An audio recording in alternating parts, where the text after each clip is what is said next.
In this video, we will discuss our first experiment of the semester, microwave amidation.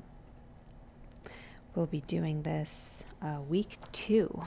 So let's talk about some things that we need to know for this week. Well, first, let's talk a little bit about the reaction itself. We're performing an amidation. So that to us, that should mean that we're creating the functional group of an amide. What we'll see is that we're replacing this part of the molecule with this part of the other reactant to form our final product that contains the amide functional group. You see that we're going to add heat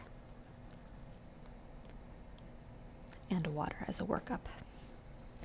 Let's walk ourselves through the mechanism so we understand what's happening at the molecular level when we meet in person. And let's start this mechanism by drawing out the reactants.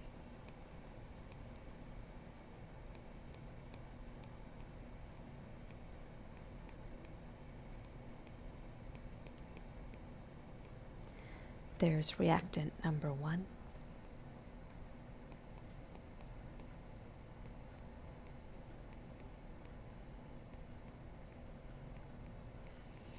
And reactant number 2.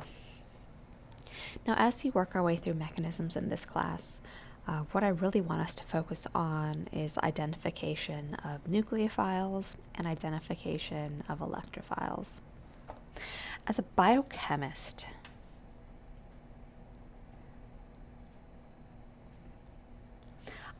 I like to talk a lot about the biochemist's favorite electrophile. The biochemist's favorite electrophile looks a lot like a carbonyl carbon. Let's remember that that oxygen is kind of pulling electron density away from the carbon, making it a pretty decent electrophile. Let's also remember, folks, that things with lone pairs are generally pretty good nucleophiles. Nitrogen in particular is a pretty decent base, and since it's a strong base, it generally is also understood to be a pretty good nucleophile. So we've identified a nucleophile and electrophile. Let's start the mechanism. We'll do nucleophilic attack of the carbonyl carbon, creating our tetrahedral intermediate. So let's draw that out.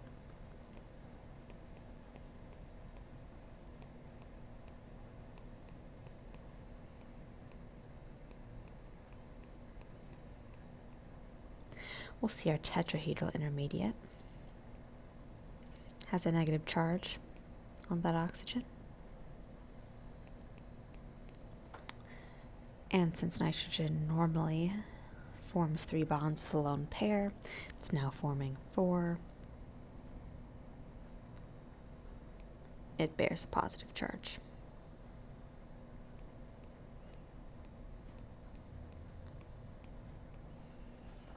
So there's our tetrahedral intermediate. Now this is an unstable intermediate, so we're going to have a collapse of the tetrahedral intermediate. Additionally, folks, if we're going to have collapse of a tetrahedral intermediate, we know we're going to have to break off one of these bonds, right? Either the carbon bond to nitrogen or the carbon bond to the oxygen on its right. So generally, what I like to show before collapse of the tetrahedral intermediate, it's a quick proton transfer.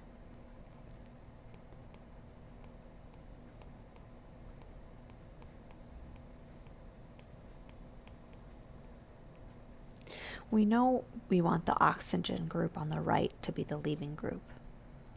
So we can make that happen by making it a better leaving group. Let's move one of the hydrogens that is on the amino functional group over to the oxygen and make it a much better leaving group.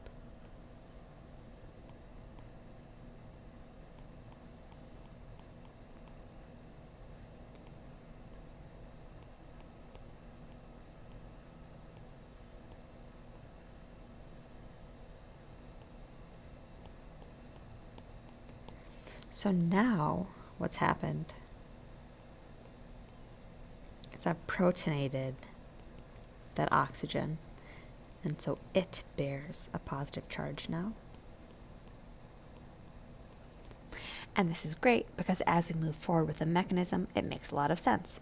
We can collapse this tetrahedral intermediate, and the leaving group is a stable leaving group. Awesome. Let's collapse down that tetrahedral intermediate. Let's have the leaving group leave and see what we get.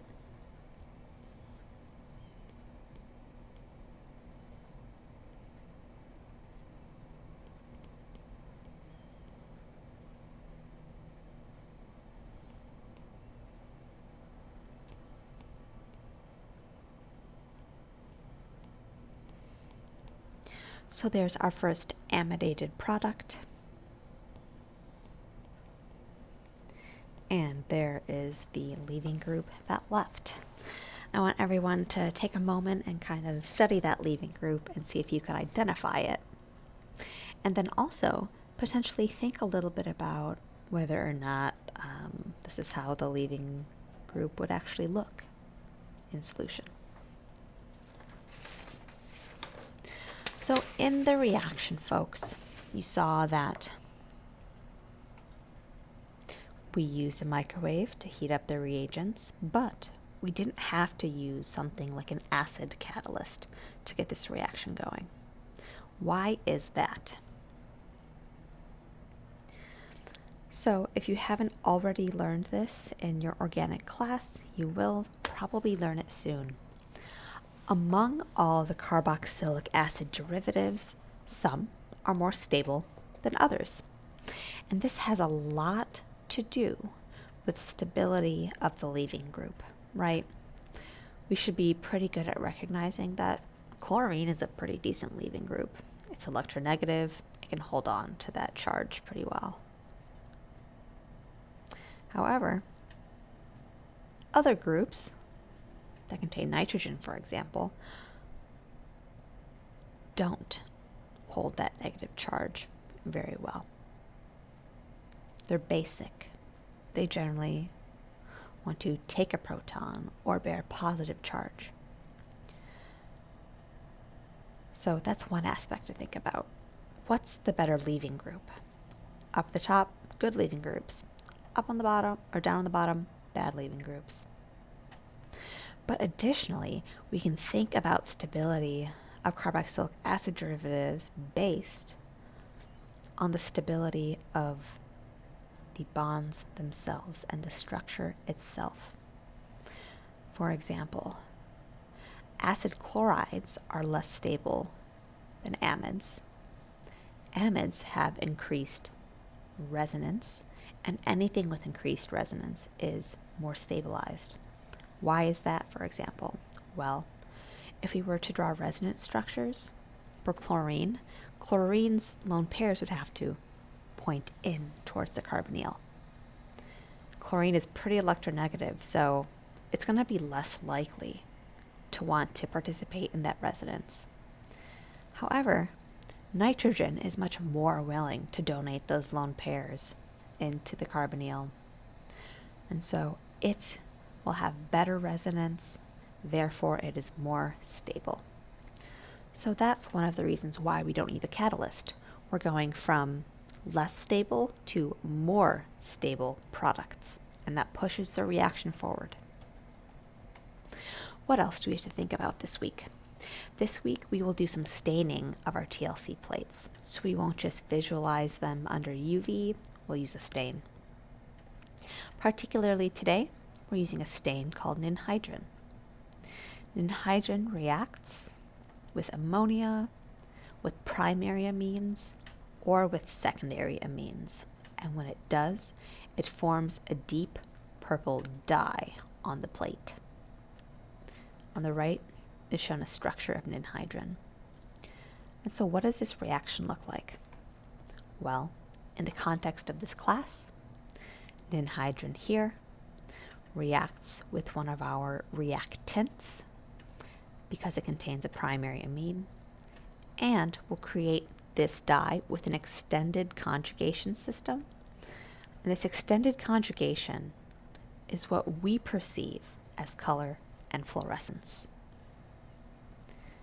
Something to think about, folks, is, okay, the reactant contains a primary amine, so it should show up when we dye it on the TLC plate.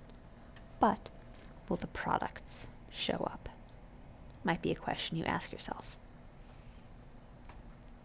A quick point, because I always love to point this out, we'll be working with amines this week.